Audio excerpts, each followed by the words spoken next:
Tervetuloa takaisin ennätystehtaan pariin. Meistä suomalaisista sanotaan usein, että me juodaan pikkuhiljaa. No, seuraavan kaverin jälkeen sanotaan varmaan, että me tehdään ennätys liian nopeasti. Tervetuloa Mikkelistä! Illan viimeinen Olli Hokkanen!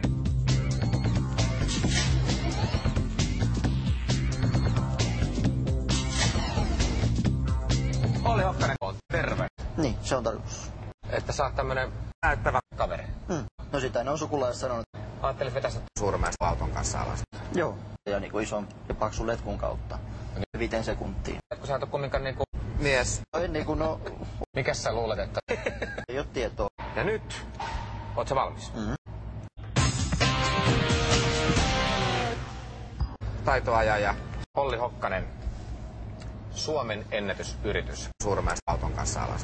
Mahdollisimman nopeasti. Katsotaan miten käy. Okei. Paikoillenne! Valmiin!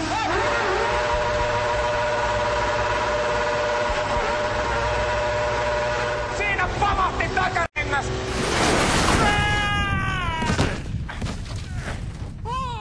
2 sekuntia! Se on uusi Suomen ennätys!